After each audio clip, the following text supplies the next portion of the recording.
शासनाच्या किमान हमीदरानुसार राज्यात सोयाबीन खरेदी केंद्र सुरू झाली आहेत। या खरेदी केंद्रांवर शेतकऱ्यांकडून सोयाबीनच्या प्रति हेक्टर खरेदी संदर्भात कृषी विभागाने खरीप हंगाम 2024 ते 25 साठी सोयाबीन उत्पादकतेचा पहिला अंदाज जाहीर केलाय। यात राज्यात सातारा जिल्ह्याची उत्पादकता सर्वात अधिक म्हणजे 26 क्विंटल, कोल्हापूर जिल्ह्याची 23 क्विंटल जाहीर झाली आहे, तर सर्वात कमी गडचिरोली जिल्ह्याची म्हणजे 6.56 जाहीर झाली आहे। या उत्पादकतेनुसार शासकीय खरेदी केंद्रांवर शेतकऱ्यांना सोयाबीन देता येईल। सध्या देशात थंडीच्या हंगामाला सुरुवात झाली आहे, त्यामुळे या काळात मुबलक प्रमाणात कांदा उपलब्ध होत नसल्याचं चित्र पाहायला मिळतंय। त्यामुळे कांद्यांचे दर हे प्रति किलो 50 तर काही ठिकाणी 60 रुपये किलो पर्यंत पोहोचले। अशा परिस्थितीत सरकारने सर्वसामान्यांसाठी स्वस्त कांद्यांची व्यवस्था करण्यासाठी पावलं उचलली आहेत। ग्राहकांना स्वस्त दरात कांदा उपलब्ध व्हावा यासाठी केंद्र सरकारच्या पुढाकारातून केवळ 35 रुपये किलो दराने कांदा विकला जातो। जालन्यात रब्बी मशागतीच्या कामांना वेग आलाय। सोयाबीन, मका पिकाच्या खाली झालेल्या शेतात शेतकरी आता रब्बी पेरणीची तयारीला सुरुवात करताय।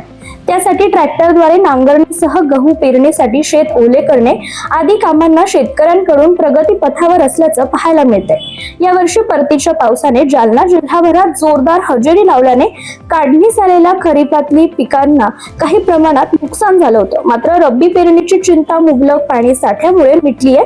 यामुळे शेतकरी वर्गात समाधानाचं वातावरण पाहायला मिळतंय। आंतरराष्ट्रीय स्तरावर कापसाच्या दरात होणाऱ्या घसरणीमुळे भारतीय बाजारात कापसाचे दर हमीभावापेक्षा कमी असल्याचं चित्र सध्या पाहायला मिळतंय। सध्या कापसाला 6,900 ते 7,100 रुपयांचा दर मिळत असून हमीभावाच्या तुलनेत क्विंटल मागे 400 ते 500 रुपये असं शेतकऱ्यांचं नुकसान होतंय।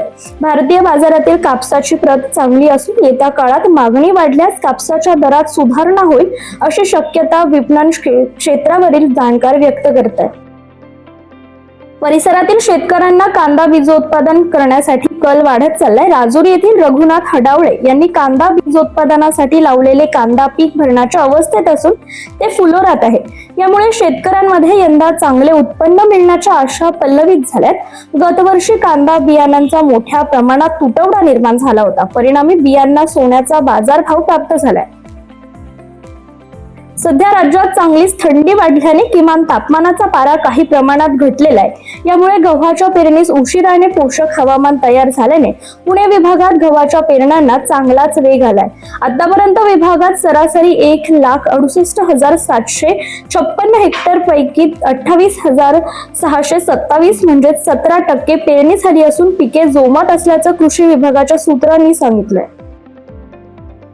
राज्यात 21व्या पशुगणनेस आजपासून सुरुवात होतीये। आधुनिक तंत्रज्ञानाचा अवलंब करत मोबाईल ॲपच्या माध्यमातून ही पशुगणना करण्यात येणार आहे।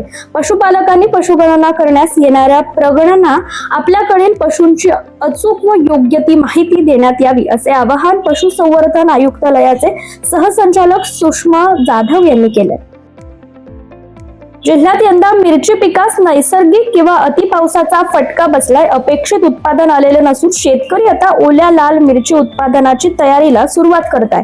आतापर्यंत हिरव्या मिरचीची काढणी शेतकरी करत असून परंतु हिरव्या मिरचीचे दर अस्थिर किंवा कमी होत असल्याने हिरवी मिरची काढणी थांबवून त्यात ओल्या लाल मिरचीचे उत्पादन साध्य करण्याची तयारी शेतकऱ्यांनी केली आहे।